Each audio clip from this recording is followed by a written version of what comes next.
दाक्षिण्यवाद्ये विषगीशमूर्ते कल्याणराशे कमलापते मां धन्वन्तरे पाहि हरे मुरारे। श्री गुरुभ्यो नमः। श्री आयुर्वेदाय नमः।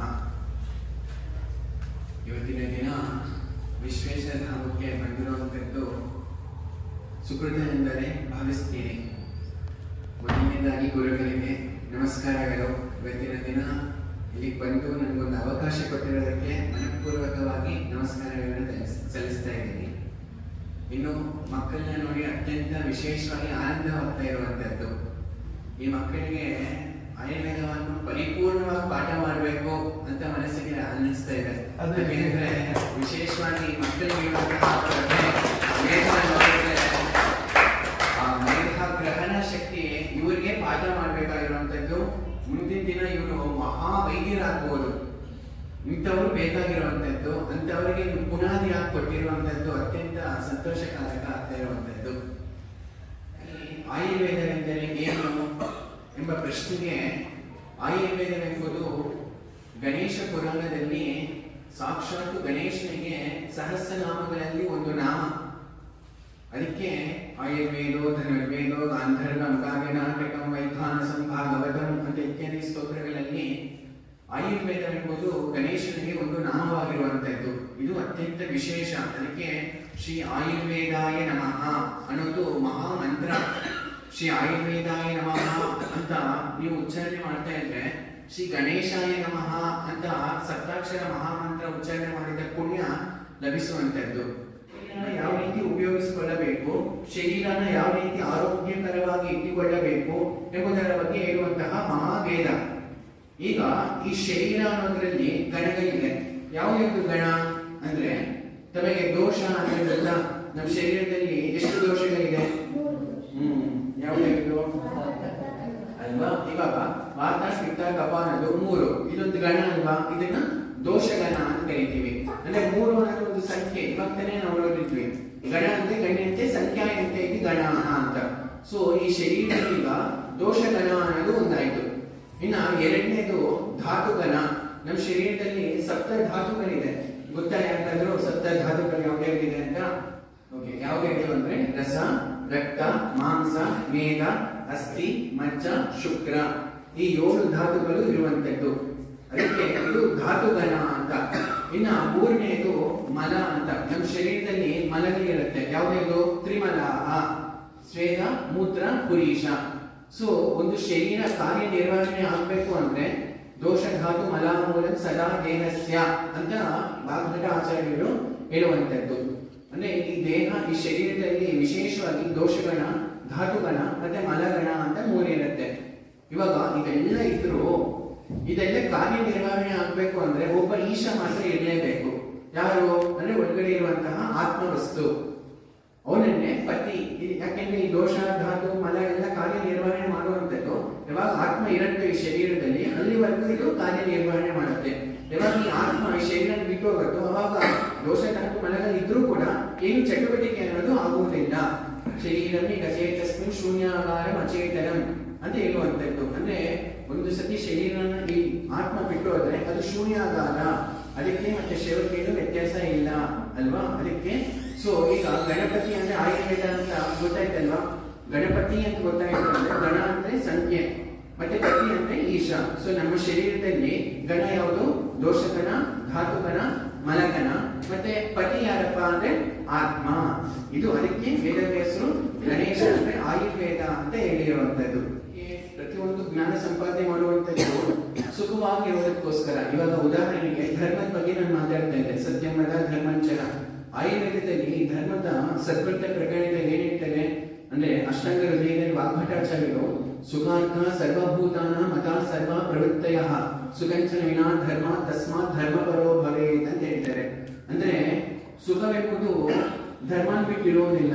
ಅದಕ್ಕೆ ಮತ್ತೆ ಪಿಪೀಲಿಕ ಪರ್ಯಂತ ಬ್ರಹ್ಮನವರೆಗೂ ಪ್ರತಿಯೊಬ್ಬರು ಬಯಸುವಂತದ್ದು ಸುಖ ಅಷ್ಟೇ. ಆದ್ರೆ ಸುಖ ಧರ್ಮನ್ ಬಿಟ್ಟಿರೋದಿಲ್ಲ. ಅದಕ್ಕೆ ನಾವು ಧರ್ಮವಾಗಿ ಇರಬೇಕು. ನೋಡಿದ್ರ ಆಯುರ್ವೇದಾಚಾರ್ಯರಾಗಿರುವಂತಹ ವಾಗ್ಮಠ ಧರ್ಮಕ್ಕೆ ಎಷ್ಟು ಪ್ರಾಶಸ್ತ್ಯ ಕೊಟ್ಟಿರುವಂತದ್ದು.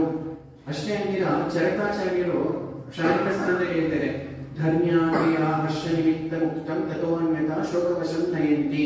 ಅಂದ್ರೆ ಧರ್ಮ್ಯ ಕ್ರಿಯಾ ಹರ್ಷ ನಿಮಿತ್ತಂ, ಹರ್ಷ ಆನಂದಕ್ಕೆ ಸುಖಕ್ಕೆ ಕಾರಣ ಧರ್ಮ್ಯ ಕ್ರಿಯಾ, ಧರ್ಮದಿಂದ ಜೀವನ ಮಾಡುವಂತದ್ದು ಮಾತ್ರನೇ ಸುಖಕ್ಕೆ ಕಾರಣವಾಗುವಂಥದ್ದು. ಅದಕ್ಕೆ ಸುಭಾಷಿತದಲ್ಲೂ ಬರುತ್ತೆ ಎಂತ ವಿದ್ಯಾದಗಾದಿ ವಿನಯಂ ವಿನಯಾದಾತಿ ಪಾತಕ ಪಾತತ್ವ ಧನಮಾಪ್ನೋತಿ ಧನಾಧರ್ಮಂ ತತಃ ಸುಖಂ. ನೋಡಿದ್ರ ಧರ್ಮ ಆದ್ಮೇಲೆ ಸುಖ ಅಂತಿದೆ. ಈ ಸುಭಾಷಿತಕ್ಕೂ ಮತ್ತೆ ಬೇರೆ ಬಗೆಯಾಗಿರುವಂತದ್ದು ಆಯುರ್ವೇದವೇ. ನಾವು ಆಯುರ್ವೇದ ಚಿಕಿತ್ಸಾ ಪದ್ಧತಿ ನೋಡಿದ್ರೆ ತ್ರಿವಿಧಂ ಚಿಕಿತ್ಸಂ. ಆಯುರ್ವೇದ ಅಂದ್ರೆ ಬರೀ ಕಷಾಯ ಬಟಿ ಅಥವಾ ಚೂರ್ಣ ಕೊಡುವಂತದ್ದಲ್ಲ. ಇದು ವಿಶೇಷವಾಗಿ ಗೊತ್ತಿರಬೇಕಾಗಿರುವಂತಹ ಅಂಶ.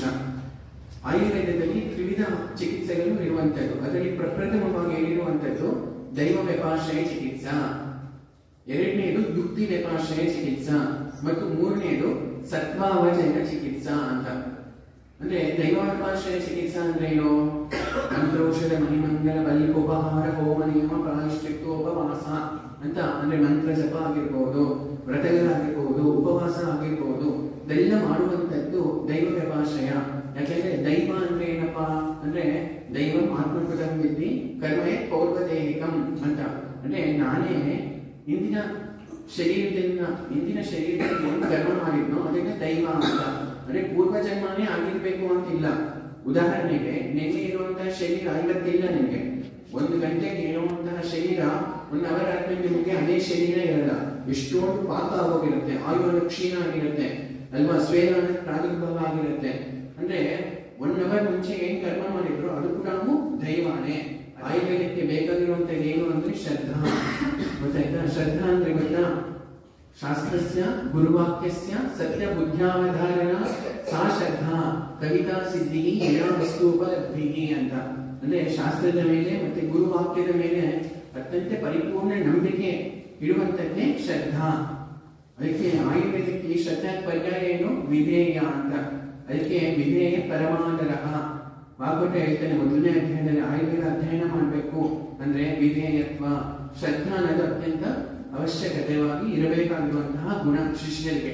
ಚರಕ ಸಂಹಿತೆಯಲ್ಲೇ ವಿಷ್ಣು ಸಹಸ್ರನಾಮ ಪಠಣ ಮಾಡಿದ್ರೆ ಸರ್ವ ಜ್ವರವೂ ನಿವಾರಣೆ ಆಗುತ್ತೆ ಅಂತಿದೆ.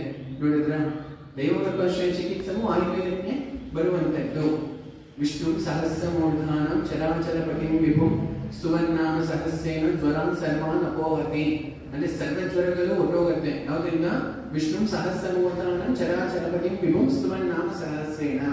ಸೊ ವಿಷ್ಣು ಸಹಸ್ರನಾಮದಿಂದ ಸರ್ವ ಜ್ವರಗಳು ಅಪೋಹತಿ. ನೋಡಿದ್ರೆ ಇದೊಂದು ಉದಾಹರಣೆ. ನಮಗೆ ಗೊತ್ತಿರುವಂತಹ ವಿಷ್ಣು ಸಹಸ್ರನಾಮದ ಉಲ್ಲೇಖ ಆಯುರ್ವೇದದಲ್ಲಿ ಇರುವಂತದ್ದು. ಇನ್ನ ಪ್ರತಿಯೊಂದು ರೋಗಕ್ಕೂ ಪ್ರತಿಯೊಂದು ದೇವತೆಗಳ ಉಲ್ಲೇಖ ಇದೆ. ಉದಾಹರಣೆಗೆ ಅಂದ್ರೆ ಒಂದೇ ರೋಗ ಇಲ್ವಲ್ಲ, ಎಷ್ಟೊಂದು ರೋಗಗಳಿದೆ. ಆ ಎಷ್ಟೊಂದು ರೋಗಗಳಿಗೆ ಒಂದೇ ವಿಶೇಷವಾದ ಆರಾಧನೆಯೂ ಏರಿಲ್ಲ ಶಾಸ್ತ್ರ. ಒಂದೊಂದು ರೋಗಕ್ಕೂ ಒಂದೊಂದು ವಿಶೇಷ ಆರಾಧನೆಗಳನ್ನ ಏರಿರುವಂತದ್ದು. ಅದರಲ್ಲೂ ತಾವೆಲ್ಲರೂ ಬಾಲರು. ಈ ಬಾಲ್ಯಾವಸ್ಥೆಯಲ್ಲಿ ಆಯುರ್ವೇದ ಚಿಕಿತ್ಸೆ ಇರುತ್ತೆ. ತಮ್ಗೆಲ್ಲರೂ ವಿಶೇಷ ಪ್ರಜ್ಞೆ ಅನ್ನೋದು ಬೇಕಾಗಿರುವಂತದ್ದು, ಬುದ್ಧಿ ಮೇಧಾಶಕ್ತಿ ಬೇಕಾಗಿರುವಂತದ್ದು. ಅದಕ್ಕೆ ತಮ್ಗೆಲ್ಲರೂ ಆರಾಧ್ಯ ದೇವ ಯಾರಪ್ಪ ಅಂದ್ರೆ ಸ್ಕಂದ ಸುಬ್ರಹ್ಮಣ್ಯೇಶ್ವರನ ಆರಾಧನೆ ಮಾಡಬೇಕಾಗಿರುವಂತದ್ದು. ಅದಕ್ಕೆ ಸುಶ್ರುತ ಮತ್ತೆ ವಾಲ್ಮೀಕಾಚಾರ್ಯರು ಬಾಲಗ್ರಹ ಪ್ರತಿಷೇಧ ಅಧ್ಯಾಯ ಅಂತಿದೆ.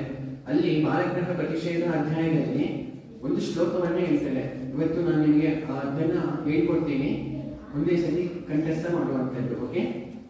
ದೇವದೇವಸ್ಯ ಮಹತಃ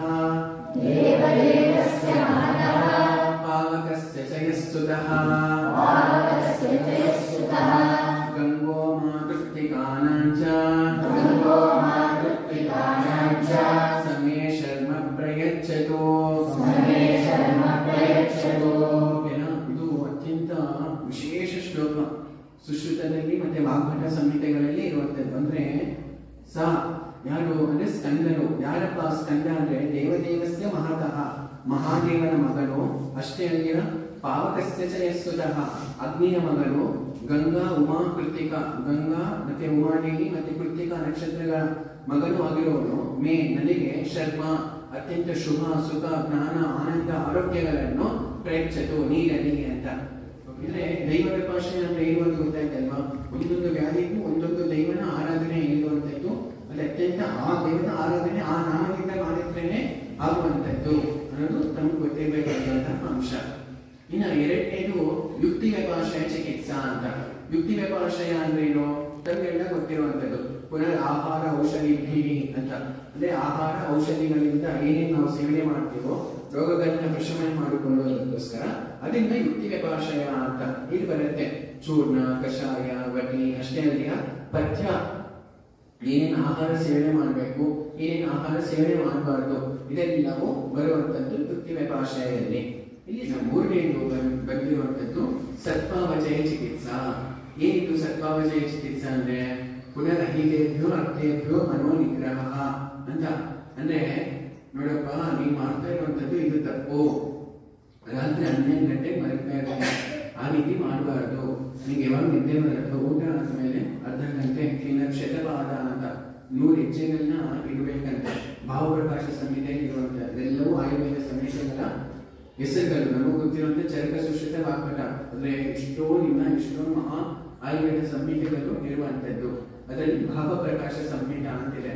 ಊಟ ಆದ್ಮೇಲೆ ಶತಪಾದ 100 ಹೆಜ್ಜೆಗಳು ಇರ್ಬೇಕಂತೆ. ಈ ರೀತಿ ಆದ್ಮೇಲೆ ನಿದ್ದೆ ಬಂದ್ಮೇಲೆ ಮಲಗಬೇಕು. ಅದ್ ಬಿಟ್ಟು 1 ಗಂಟೆವರೆಗೂ ಮೊಬೈಲ್ ಯೂಸ್ ಮಾಡ್ತಾ ಮಲಗುವಂತದ್ದು ಅಹಿತ ಅಂತ ಅದಕ್ಕೆ ಹೆಸರು. ಸೊ ಈ ರೀತಿ ಮಾಡದೇ ಇರಬೇಕು. ಕರೆಕ್ಟ್ ಆಗಿ ಉಪದೇಶ ಮಾಡಿ ಸನ್ಮಾರ್ಗದಲ್ಲಿ ನಡೆಸಿದ್ರೆ ಅದು ಸತ್ವಾವಚಯ ಚಿಕಿತ್ಸಾ ಅಂತ. ನೋಡಿದ್ರ ಅಂದ್ರೆ ಕೌನ್ಸಿಲಿಂಗ್ ಮಾಡ್ತೀವಲ್ವ ನಾವು, ಅದೆಲ್ಲವೂ ಸತ್ವಾವಚಯ ಚಿಕಿತ್ಸೆಗೆ ಬರುವಂತದ್ದು. ಈ ರೀತಿ ಆಯುರ್ವೇದ ಚಿಕಿತ್ಸೆ ಅನ್ನೋದು 3 ರೀತಿಯಾಗೂ ಇರುವಂತದ್ದು. ಬರೀ ಒಂದು ಔಷಧಿ ಕೊಟ್ಬಿಟ್ರೆ, ಅದು ಒಂದು ಕಷಾಯ ಕೊಟ್ಬಿಟ್ರೆ, ಒಂದು ಮಾತ್ರೆ ಕೊಟ್ರೆ ಅಷ್ಟೇ ಅಲ್ಲ ಆಯುರ್ವೇದ ಅನ್ನೋದು. ದೈವ ವ್ಯಪಾಶ್ರಯ ಆಗಿರ್ಬೇಕು, ಯುಕ್ತಿ ವ್ಯಪಾಶ್ರಯನೂ ಕೊಡಬೇಕು, ಮತ್ತೆ ಸತ್ವಾವಚಯ ಚಿಕಿತ್ಸೆಯೂ ನೀಡಬೇಕಾಗಿರುವಂತದ್ದೇ ಆಯುರ್ವೇದ ವೈದ್ಯ, ಅದೇ ಆಯುರ್ವೇದ ಶಾಸ್ತ್ರ. ಗೊತ್ತಾಯ್ತಾ? ಇಷ್ಟು ಮಹಾ ಸಮುದ್ರ, ಅದಕ್ಕೆ ಮಹೋದಧಿ ಅಂತ ವಾಗ್ಮಡ ಹೇಳ್ತಾನೆ. ಆಯುರ್ವೇದ ಅನ್ನೋದು ಸಮುದ್ರ ಅಂತೆ. ಅಷ್ಟು ದೊಡ್ಡ ಸಮುದ್ರದಲ್ಲಿ ಇವತ್ತಿನ ದಿನ ಕಿರು ಪರಿಚಯ ಮಾಡ್ತಾರೆ. ಆಯುರ್ವೇದ ಸಾಕ್ಷಾತ್ ದೇವತಾ ಸ್ವರೂಪ. ಅದರ ಮೇಲೆ ವಿಶೇಷವಾಗಿ ಶ್ರದ್ಧಾ ಭಕ್ತಿಗಳಿರ್ಬೇಕು. ಅದರಿಂದ ಪ್ರತಿಯೊಂದು ಸಾಧಿಸಬಹುದು, ಆರೋಗ್ಯದಿಂದ ಇರಬಹುದು. ಅದಕ್ಕೆ ಆಯುರ್ವೇದದಲ್ಲಿ 100 ವರ್ಷಗಳು ಬದುಕೋದಕ್ಕೆ ಉಪಾಯಗಳೇನಿದೆ, 1000 ವರ್ಷಗಳು ಬದುಕೋದಕ್ಕೂ ಉಪಾಯ ಇದೆ, 10,000 ವರ್ಷಗಳು ಬದುಕೋದಕ್ಕೂ ಉಪಾಯ ಇದೆ. ಮಾಡುವಂತಹ ಶ್ರದ್ಧೆ ಬೇಕು, ಮಾಡುವಂತಹ ಮತ್ತೆ ಉತ್ಸಾಹ ಬೇಕು. ಅಯ್ಯೋ ಸಾಗಪ್ಪ, ಇವತ್ತಿನ ದಿನ 10 ವರ್ಷ ಅಂದ್ರೆ ಬದುಕೋದಕ್ಕೂ ಕಾಮ ಇಲ್ಲ. ಅದಕ್ಕೆ ಆಯುರ್ವೇದದಲ್ಲಿ ಬೇಕಾಗಿರುವಂತದ್ದು ಆಯುಷ್ಕಾಮೀಯಂ, ಬದುಕ್ತೀನಿ ದೀರ್ಘ ಜೀವನೀಯಂ, ಪ್ರಾಣೇಶನ, ಪ್ರಾಣನ ಇಟ್ಕೊಂತೀನಿ ಅನ್ನೋ ಏಷನ ಇರಬೇಕು, ಸಂಕಲ್ಪ ಇರಬೇಕು. ನಾವು ಕರೆಂಟ್ ಹೋಯ್ತಾವೆ 20 ಸೆಕೆ ಓದೆ ಅಂದ್ರೆ ಪ್ರತಿಯೊಂದಕ್ಕೂ ಓದೆ ಅಂತ ಹೇಳ್ತೀವಿ ಹೊರತು ಬದುಕಬೇಕು ಅನ್ನೋ ಆಸಕ್ತಿ ಇಲ್ಲ ಅಲ್ವಾ? ಅದಕ್ಕೋಸ್ಕರ ಪ್ರಾಣೇಶನ ಅನ್ನೋದು ಮುಖ್ಯ. ಯಾಕೆಂದ್ರೆ ಸಾಧನೆ ಮಾಡುವಂಥದ್ದು ಎಷ್ಟೊಂದಿದೆ. ಯಾರಿಗಾದ್ರೂ ಓದೇ ಸಾಕಪ್ಪ ಅನ್ಸುತ್ತೆ, ಯಾರಿಗೆ ಏನ್ ಕೆಲಸ ಇಲ್ಲ, ಸಾಧನೆ ಮಾಡ್ಬೇಕು ಅನ್ನೋ ಅವಶ್ಯಕತೆ, ಧ್ಯೇಯ, ಲಕ್ಷ್ಯ ಯಾರಿಗಿಲ್ವೋ ಅವ್ರಿಗೆ ಸಾಕಪ್ಪ ಅನ್ಸುತ್ತೆ. ಆದ್ರೆ ಎಷ್ಟೊಂದು ಇದೆಯೋ ಜ್ಞಾನ ಸಂಪಾದನೆ ಮಾಡುವಂಥದ್ದು, ಎಷ್ಟೊಂದು ಆಚರಣೆಗಳು, ವ್ರತಗಳು, ಯಜ್ಞಗಳು ಮಾಡ್ಬೇಕು ಅನ್ನೋ ಲಕ್ಷ್ಯ, ಧ್ಯೇಯ ಇದ್ರೆ ಬದುಕಬೇಕು ಅಂತ ಅನ್ಸುತ್ತೆ. ಆ ಬದುಕಬೇಕು ಅಂತ ಅನ್ಸೋದಕ್ಕೆ ಸಹಾಯ ಮಾಡುವಂಥದ್ದು ಆಯುರ್ವೇದ. ಶ್ರೀ ಆಯುರ್ವೇದಾಯ ನಮಃ. ಶ್ರೀ ಆಯುರ್ವೇದಾಯ ನಮಃ. ಶ್ರೀ ಆಯುರ್ವೇದಾಯ ನಮಃ. ಶ್ರೀ ಆಯುರ್ವೇದಾಯ